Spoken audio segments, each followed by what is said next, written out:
Welcome back guys. स्वागत है आपके अपने YouTube channel Vidya Vihar competition classes में। और आज यहाँ पर साइंस की एक बेहद ही इम्पोर्टेंट जो चैप्टर है यहाँ पर भौतिक राशियाँ और उनके मात्रक, इसे आज यहाँ पर डील की जाएगी। और इसके साथ ही गाइज यहाँ पर आप लोगों को इस चैप्टर्स के विभिन्न जो बिंदु हैं उन सभी को डील करते हुए इस वीडियो के अंत में आपके विगत परीक्षाओं में इस अध्याय से पूछे गए महत्वपूर्ण प्रश्नों का भी यहाँ पर डिस्कशन किया जाएगा और उन सभी प्रश्नों के बारे में चर्चा की जाएगी।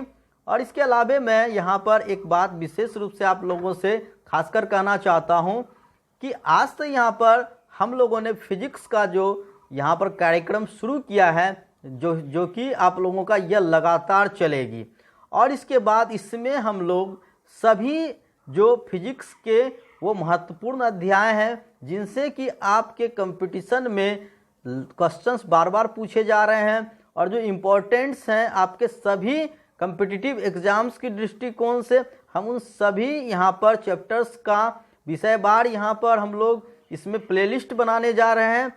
तो यहाँ पर हम लोग पहले सबसे पहले एक बार डिस्कस कर लें कि यहाँ पर हम लोगों को फिजिक्स में क्या क्या चीज़ें पढ़नी हैं। तो कम्पिटिटिव एग्ज़ाम्स के जो पर्पस से हम लोग यहाँ पर देखते हैं कि यहाँ पर कुछ जो चैप्टर हैं वो बेहद ही इम्पोर्टेंट हैं। जैसे कि आप लोग यहाँ पर गति और बल और ऊर्जा, सबसे पहले जो हमारा यहाँ पर अध्याय चलेगा, इस गति बल और ऊर्जा के अंतर्गत हम लोग मापन, मात्रक और गति पढ़ेंगे। इसके बाद गति के नियम और घर्षण, फ्लोटेशन, प्लवन, बल आघूर्ण, गुरुत्वाकर्षण, सरल लोलक और प्रत्यानयन बल, कार्य और ऊर्जा, पदार्थ का अनुगति सिद्धांत। इसके बाद जो हीट चैप्टर है उसके अंतर्गत हम लोग उष्मा गति, ताप, उष्मीय प्रसार, विशिष्ट उष्मा, अवस्था परिवर्तन और गुप्त उष्मा, उष्मा इंजन, उष्मा का संचरण एवं लाइट चैप्टर के अंतर्गत गोलीय दर्पण में परावर्तन, गोलीय लेंस से अपवर्तन, मानव नेत्र और दृष्टि दोष, श्वेत प्रकाश और वर्णपट यानी कि स्पेक्ट्रम, प्रकाशीय यंत्र। इसके बाद विद्युत और चुंबकत्व चैप्टर जो चलेगा, तो इसमें आप लोगों का विद्युत धारा प्रतिरोध, सरल सेल और शुष्क सेल, विद्युत धाराओं का ऊष्मीय प्रसार, विद्युत धारा का चुंबकीय प्रभाव, विद्युत चुंबकीय प्रेरण और अर्धचालक डायोड, घरेलू और औद्योगिक विद्युत आपूर्ति और परिपथ। इसके बाद नाभिकीय ऊर्जा और ब्रह्मांड, यूनिवर्स के अंतर्गत हम लोग नाभिकीय ऊर्जा और ब्रह्मांड चैप्टर के बारे में पूरी तरह से जानकारी लेंगे। इसकी पूरी आप लोगों को प्लेलिस्ट दी जाएगी और यहाँ पर आप लोगों को इसका पूरा फ़ायदा मिलेगा। तो यहाँ पर इन सभी जो महत्वपूर्ण चैप्टर्स हैं इनका हम लोगों को अध्ययन करना है। तो इन सभी की जो पूरी की पूरी क्लास है वो आप लोगों को विद्या विहार कंपटीशन के चैनल पर लगातार दी जाएगी। तो जुड़े रहें अपने इस चैनल से ताकि आने वाले समय में एक से एक बेहतरीन आप लोगों को लाभ मिलता रहे। तो आइए अब यहाँ पर आज हम इस फिजिक्स के पहले चैप्टर यानी कि मापन और मात्रक को प्रारंभ करें।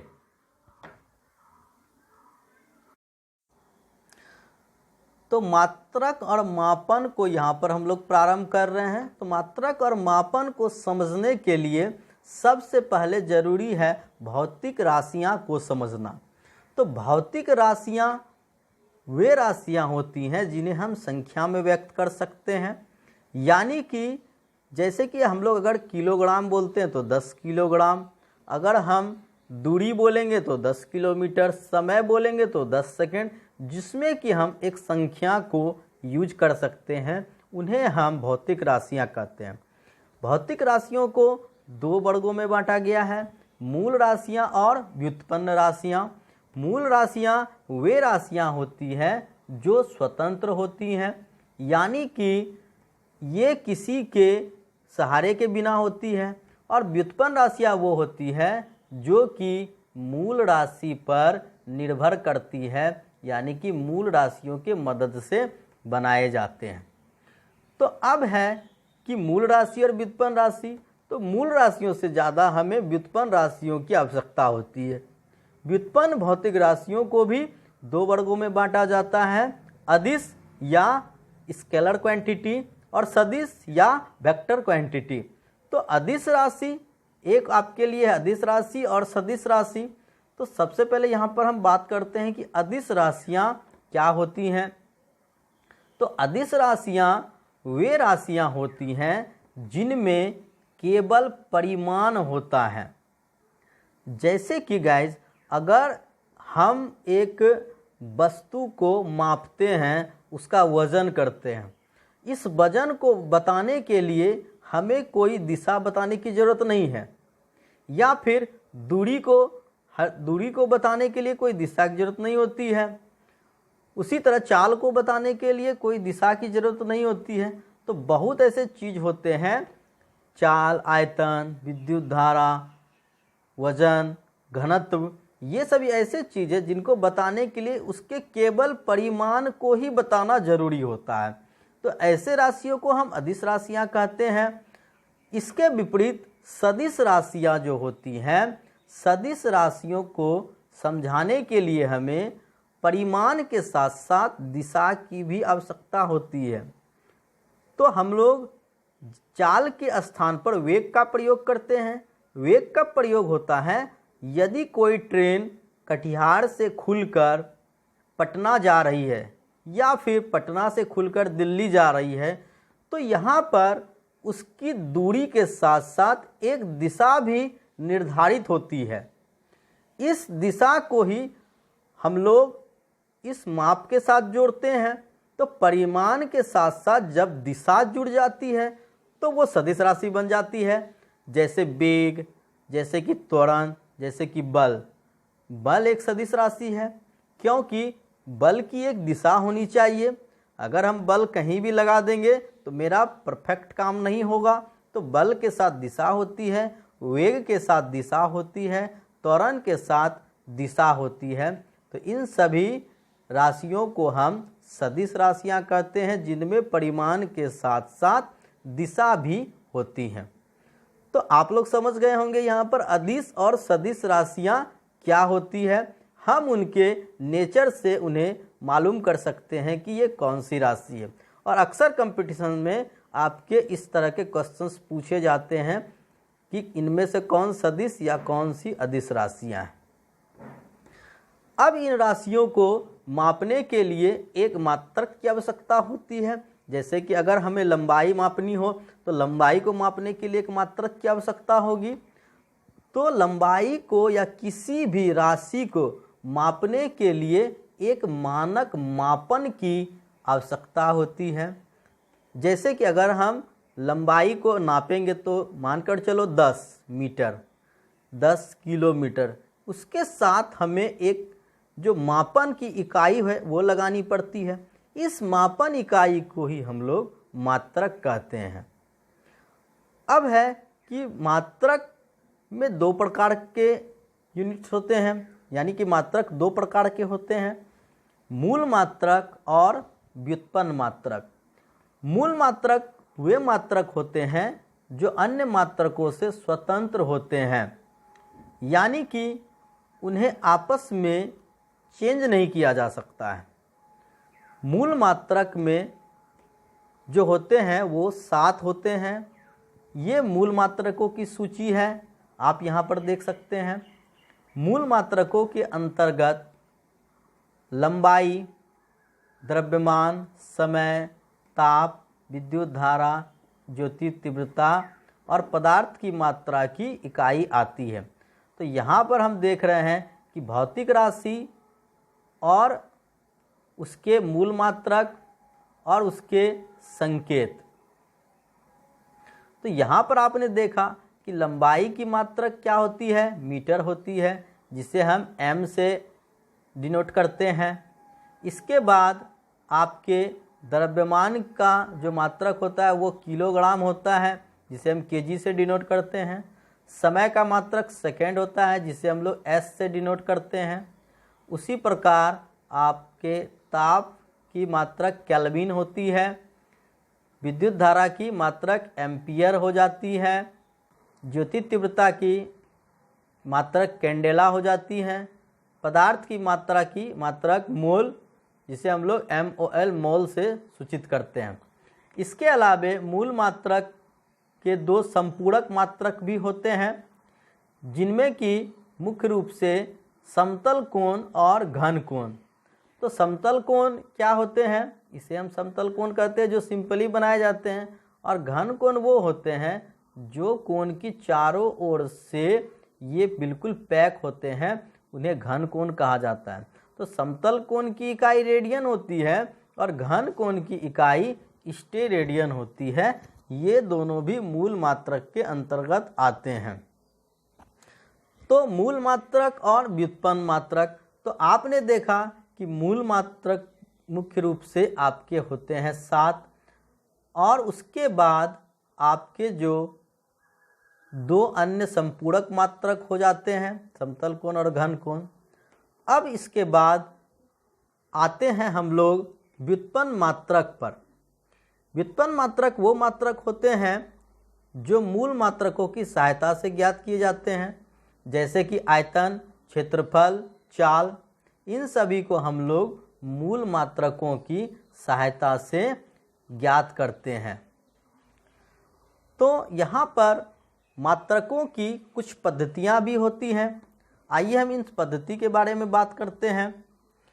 तो मात्रकों की जो पद्धतियाँ होती हैं वो 4 तरह की प्रणालियाँ होती हैं, जिनमें कि CGS यानी कि सेंटीमीटर ग्राम सेकेंड। इस पद्धति में जैसे कि हम लोग लेते हैं लंबाई और द्रव्यमान और समय, ये जो 3 होते हैं ये मूल विमाएँ होती हैं, और इनके आधार पर ही मात्रकों को हम लोग निर्धारित करते हैं। तो जैसे कि अगर हम CGS पद्धति में जाते हैं तो लंबाई की मात्रक सेंटीमीटर, द्रव्यमान की मात्रक ग्राम, और समय की मात्रक जो होती है वो सेकेंड हो जाती है। तो इसे हम लोग CGS पद्धति कहते हैं। उसके बाद MKS पद्धति में मीटर किलोग्राम सेकेंड, यानी कि लंबाई मीटर, द्रव्यमान किलोग्राम और समय सेकेंड। फुट FPS यानी कि फुट पाउंड सेकेंड, तो इसमें लंबाई फुट में हो जाती है, द्रव्यमान पाउंड में हो जाती है और समय सेकेंड में हो जाती है।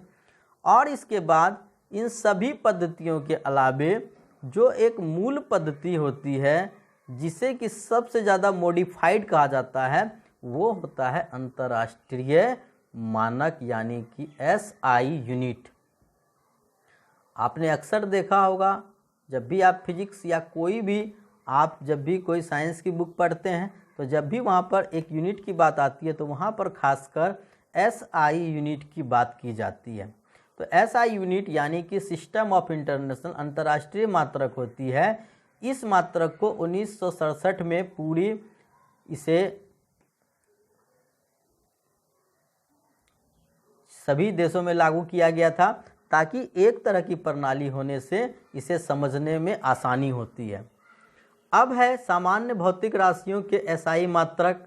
तो यहाँ पर जो कुछ भौतिक राशि होते हैं ये सभी व्युत्पन्न राशि हैं, और व्युत्पन्न राशि के मात्रकों को हम लोग व्युत्पन्न मात्रक भी कहते हैं। तो यहाँ पर हम लोग अब आते हैं, हमें यह देखनी है कि इसके मात्रक को हम किस प्रकार से डिराइव्ड करते हैं। तो आपने देखा कि यहाँ पर व्युत्पन्न राशि है क्षेत्रफल, जो कि एक अदिश राशि है। अगर हम इसकी परिभाषा में जाएं तो क्षेत्रफल लंबाई गुना चौड़ाई होती है। तो लंबाई की जो मात्रक होती है वो मीटर हो जाती है, और चौड़ाई भी एक प्रकार की लंबाई ही है। तो मीटर गुना मीटर, इसकी जो मात्रक है वो मीटर स्क्वायर हो जाएगी। तो आपने देखा हो कि जब भी आप क्षेत्रफल निकालते हो तो आंसर के साथ आप लोग मीटर स्क्वायर जोड़ते हो, उसकी यूनिट। इसी प्रकार से अगर हम आयतन को देखें तो आयतन एक अदिश राशि है, और लंबाई गुना चौड़ाई गुनी ऊंचाई, तो तीनों एक तरह की यहाँ पर लंबाई है। तो इसलिए 3 बार मीटर लेंगे तो आयतन का मात्रक मीटर क्यूब हो जाएगा। घनत्व एक अदिश राशि है जिसका परिभाषा द्रव्यमान बट्टे आयतन के रूप में दी जाती है। तो जब हम लोग घनत्व की जो मात्रक निकालते हैं तो द्रव्यमान की मात्रक क्या होती है, किलोग्राम, और अभी हमने आयतन का यहाँ पर मात्रक क्या निकाला, मीटर क्यूब। तो किलोग्राम प्रति मीटर क्यूब, या हम लोग इसे किलोग्राम मीटर इन्वर्स -3 इस प्रकार से हम लोग इसे लिख सकते हैं। तो ये हो गई आपकी घनत्व की यानी कि डेंसिटी की। इसके बाद हम लोग आते हैं चाल यानी कि दूरी बट्टे समय। तो दूरी की जो मात्रक होती है मीटर और समय अंतराल सेकेंड, तो मीटर प्रति सेकेंड या मीटर इन्वर्स 1। इसके बाद आपकी वेग, तो वेग जो है वेग वो सदिश राशि है, ये भी विस्थापन बट्टे समय अंतराल।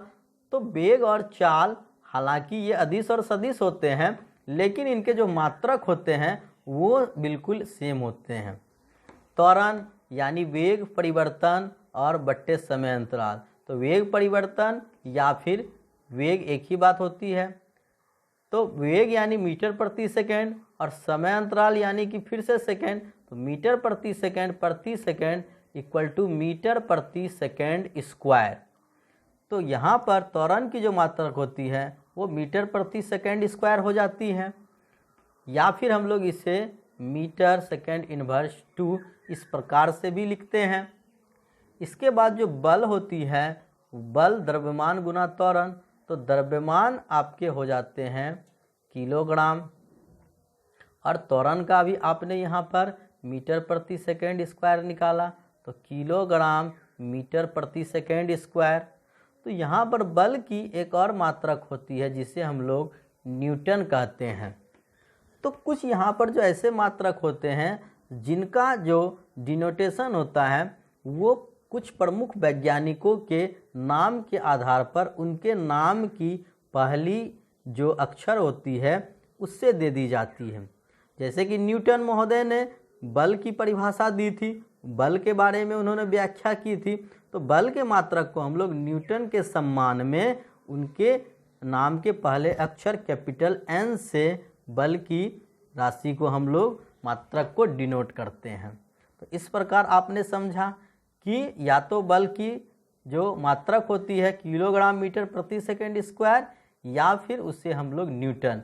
तो अब यहाँ पर चूंकि न्यूटन एक एसआई यूनिट बन गई है इसलिए हम लोग न्यूटन का ही प्रयोग करते हैं।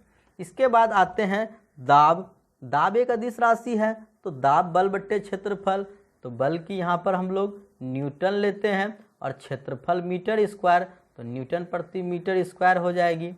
उसके बाद संवेग, तो संवेग किलोग्राम मीटर प्रति सेकेंड। इसके बाद आपके ऊर्जा या कार्य बल गुना विस्थापन, तो बल न्यूटन और विस्थापन मीटर, तो न्यूटन मीटर हो जाएंगे। और शक्ति कार्य या ऊर्जा बट्टे समय, तो कार्य की जो यहाँ पर हम लोगों ने या ऊर्जा का हम लोगों ने इसे फाइंड किया किलोग्राम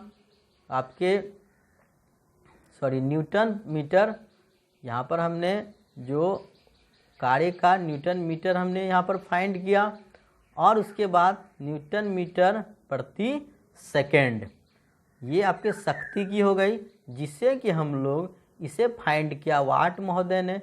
तो शक्ति का हम लोग मात्रक वाट के नाम पर W से डिनोट करते हैं। उसके बाद आवेग बल गुना समय अंतराल, तो बल न्यूटन और समय अंतराल सेकेंड, तो यहाँ पर आवेग का मात्रक न्यूटन सेकेंड। जड़त्वाघूर्ण यहाँ पर आपके हैं द्रव्यमान गुना दूरी स्क्वायर, तो द्रव्यमान आपके हो गए किलोमीटर और प्रति दूरी स्क्वायर यानी कि किलोग्राम प्रति मीटर स्क्वायर हो जाएंगे। प्रतिबल बल बट्टे क्षेत्रफल यानी न्यूटन प्रति मीटर स्क्वायर, ये आपके हो गए प्रतिबल के। विकृति जो होती है तो राशि में परिवर्तन बट्टे मूल राशि, तो राशि में परिवर्तन और मूल राशि, तो विकृति यानी कि जो स्ट्रेन होती है, तो राशि कोई भी राशि में परिवर्तन होगा तो उसकी भी मात्रक मीटर हो जाएगी और मूल राशि की भी मात्रक मीटर हो जाएगी। तो इसलिए जो यहाँ पर मीटर कट जाने से यहाँ पर कोई राशि नहीं बचती है, इसलिए विकृति जो होती है वो राशि विहीन होती है। यहाँ पर 0 नहीं लिखकर हम 1 लिख देते हैं, क्योंकि कोई राशि यहाँ पर मात्रक नहीं बचती है, इसलिए विकृति की जो आपकी मात्रक कुछ नहीं होती है, वो मात्रकहीन हो जाती है। उसके बाद आपके प्रत्यास्थता गुणांक पर बात करें तो प्रतिबल बट्टे विकृति, तो प्रतिबल की यहाँ पर जो न्यूटन प्रति मीटर स्क्वायर होती है और विकृति की तो कोई राशि नहीं होती है, इसलिए प्रत्यास्था गुणांक की भी जो आपकी मात्रक होती है वो न्यूटन प्रति मीटर ही हो जाती है। तो बढ़ते हैं अब हम लोग अगले टॉपिक्स पर, जहाँ पर कि हम लोग मात्रकों के कुछ गुणज के बारे में जानते हैं। तो मात्रकों के गुणज में जैसे कि कुछ पावर्स की बात करते हैं। आपने कभी सुना 1 किलोग्राम, तो आखिर किलो क्या होता है? जब भी हम लोग 10 पर पावर 3 यानी कि 1000 होते हैं। 10 पर पावर 3 कितने होते हैं? 1000। तो 1000 को हम लोग किलो नाम देते हैं, इसलिए अगर कहीं पर 1000 ग्राम हो जाता है तो हम उससे 1 केजी बोलते हैं, क्योंकि के का मतलब 1000 हो जाता है। तो 1 किलोग्राम में 1000 ग्राम हो जाते हैं, तो किलो को हमने के रूप में लिख दिया 1000 को। उसी प्रकार से अगर वो मेगा 10 पर पावर 6 हो जाए, यानी कि अगर वो 10 लाख हो जाते हैं तो उसे हम लोग मेगा नाम दे देते हैं। और जब 10 पर पावर 9 हो जाते हैं तो उसे हम गीगा नाम देते हैं। उसी प्रकार 10 पर पावर 12 को हम लोग टेरा भी कह सकते हैं। इसके बाद मिली जो होती है वो छोटी मात्रक होती है। अगर किसी 1 मीटर के हम 1000 टुकड़े को अगर हम लोग जाते हैं टुकड़े पे, तो 1000 के 1 मीटर के 1000वें टुकड़े को हम लोग मिली बोलते हैं और उसे हम लोग 10 पर पावर -3 से डिनोट करते हैं। यानी कि 1 मिलीमीटर कहने का मतलब 1 गुना 10 पर पावर -3 यानी 1 मीटर का 1000वां भाग। उसी तरह 1 मीटर का अगर 10 लाख भाग करें तो वो माइक्रो हो जाता है, और अगर 1 मीटर का हम 10 पर पावर 9 अगर भाग करें तो वो नैनो हो जाता है, और उसी प्रकार पीको हो जाता है 10 पर पावर -12। तो उम्मीद है ये सभी चीज़ को आप लोग समझ गए होंगे। अगर बात हो जैसे अगर हम कहीं पर किसी से कहें कि यहाँ पर 1 मेगावाट,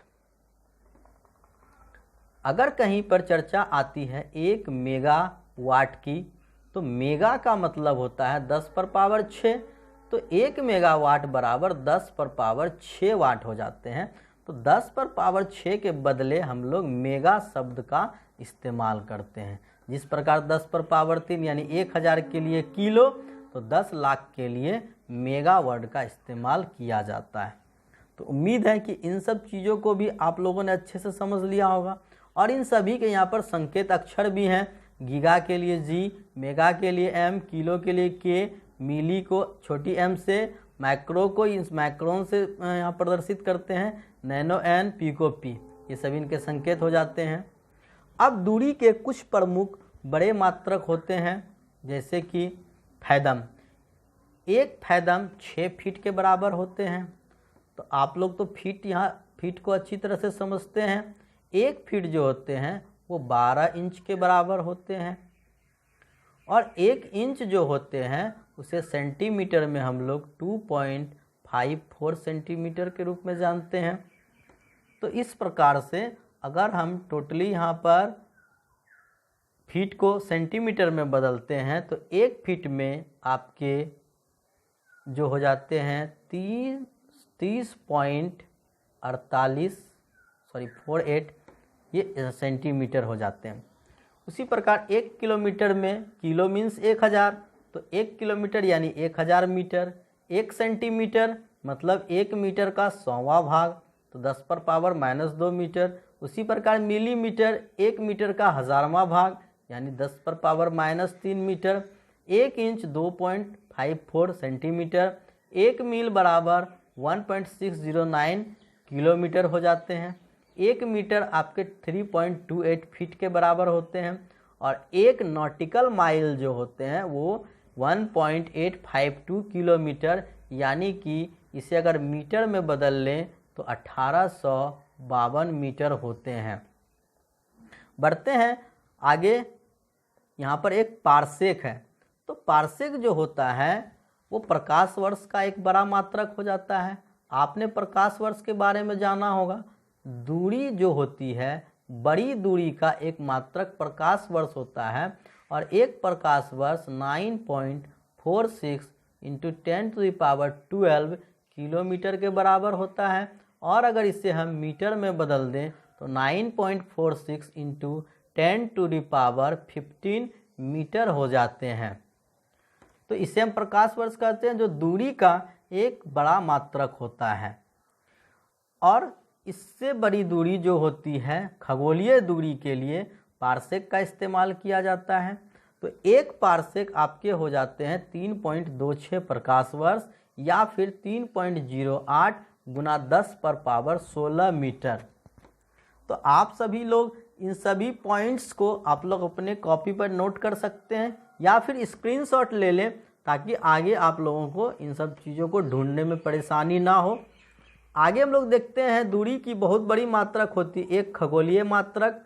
तो खगोलीय मात्रक जो होती है वो एक वर्ष में पृथ्वी और सूर्य के बीच की औसत दूरी होती है, जो कि 1.496 × 10⁻11 मीटर के बराबर होती है। अब होती है दूरी के कुछ छोटे मात्रक, जैसे कि हम एक मील बोलते हैं। छोटी मील तो वो हो जाती है 2.54 × 10⁻³ सेंटीमीटर। अगर बात करें माइक्रोमीटर की, तो माइक्रो जो होते हैं वो माइक्रो 10⁻6 को हम लोग माइक्रो बोलते हैं। तो माइक्रोमीटर मतलब 10⁻6 मीटर। बात करें अगर नैनोमीटर की, तो नैनोमीटर 10⁻9 को नैनो बोलते हैं। तो इसलिए एक नैनोमीटर 10⁻9 मीटर हो जाती है। तो अगर हम देखें 10⁻9 को, तो हम लोग इसे देखते हैं 10⁻9 आपके 10⁻6 × 10⁻3। तो यहाँ पर 10⁻3 मिली और 10⁻6 माइक्रो। तो इसलिए एक नैनोमीटर का दूसरा नाम एक मिली माइक्रोन भी हो जाता है। उसी प्रकार से एक एंगस्ट्रम आपके हो जाते हैं 10⁻⁻10 मीटर। एक एंगस्ट्रम आपके कितने हो जाते हैं 10⁻⁻10 मीटर। और एक फर्मी मीटर जो होते हैं वो आपके 10⁻⁻15 मीटर हो जाते हैं। तो यहाँ तक आप लोगों के लिए ये बेहद ही इम्पोर्टेंट चीज़ थी, जिसे कि हमने पूरी तरह से डिटेल्स में जानकारी दी आप लोगों को। आप लोग इसे बेहतर होगा कि एक नोटबुक में नोट कर लें, या इसकी स्क्रीनशॉट लेकर अच्छी प्रकार से इसे रख लें, ताकि भविष्य में इससे आप लोगों को फ़ायदा मिले। तो अब आते हैं यहाँ पर हम लोग एक बेहतर इस सेक्टर में, जहाँ पर कि पिछली कुछ एग्ज़ाम्स में मानक मात्रक से पूछे गए बहुत सारे इम्पोर्टेंट क्वेश्चंस को हम लोग यहाँ पर देखेंगे। तो यहाँ जैसा सवाल है, एक पनडुब्बी की चाल 36.5 फैदम प्रति मिनट है, तो इसका अर्थ क्या है। तो 36.5 फैदम प्रति मिनट, तो हम जानते हैं कि जो एक फैदम होते हैं, एक फैदम बराबर हो जाते हैं आपके 6 फीट। तो यहाँ पर 36.5 फैदम है, तो 36.5 × 6 फीट हो जाते हैं।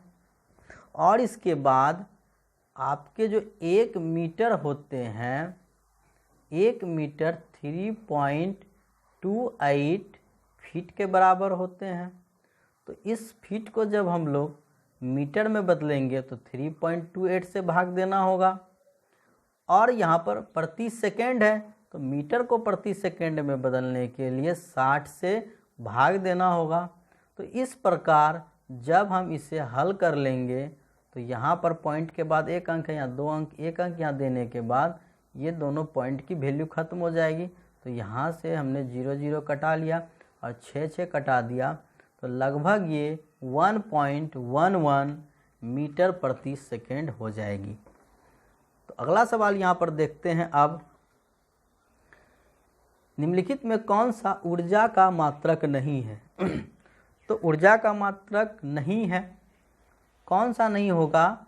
तो न्यूटन मीटर भी ऊर्जा का ही मात्रक है और जूल भी ऊर्जा का मात्रक है। इलेक्ट्रॉन वोल्ट भी जो बैटरी होती है उसकी ऊर्जा होती है।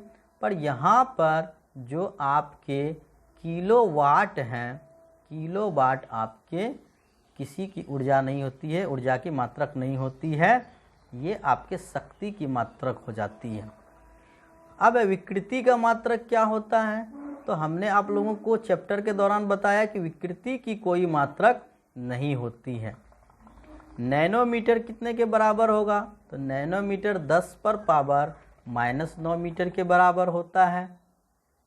अगला सवाल यहाँ पर है, निम्नलिखित में कौन सदिश राशि है? तो सदिश जिसमें कि दिशा के साथ साथ परिमाण दोनों की आवश्यकता होती है, तो यहाँ पर सदिश आपके हो जाएंगे विस्थापन, क्योंकि दूरी तो अदिश होती है, लेकिन अगर हम सदिश की बात करें तो दूरी के बदले विस्थापन होती है। इनमें से कौन अदिश राशि है? तो अदिश राशि आपकी जो हो जाती है वो हो जाती है कार्य, क्योंकि कार्य की कोई दिशा नहीं होती है। निम्नांकित में कौन सदिश राशि कौन सा है? तो सदिश राशि आपके लिए यहाँ पर विस्थापन है। एक अश्व शक्ति का मान कितना होता है? तो एक अश्व शक्ति का मान 746 वाट के बराबर होता है। इसके बाद एसआई पद्धति में ताप का मात्रक क्या होता है? तो एसआई पद्धति में ताप का मात्रक केल्विन हो जाता है। प्रतिबल बल का मात्रक क्या होता है? तो प्रतिबल का मात्रक न्यूटन प्रति मीटर होता है। इसके बाद एक नॉटिकल मील का मान कितना होता है? तो एक नॉटिकल मील का मान 1852 मीटर या फिर 1.852 किलोमीटर हो जाता है। तो यहाँ मीटर में दी हुई है। तो इस प्रकार से आपके ये महत्वपूर्ण सवाल थे जो विभिन्न परीक्षाओं में पूछे गए थे। इसके साथ ही जो हमारा आज का यूनिट एंड जो डायमेंशन है, यहाँ पर हमारा आज ये चैप्टर इस समय समाप्त होता है। तो अगले एक नए कंटेंट के साथ हम आपके बीच उपस्थित होंगे। तो आज के सेशन में बस इतना ही। तब तक के लिए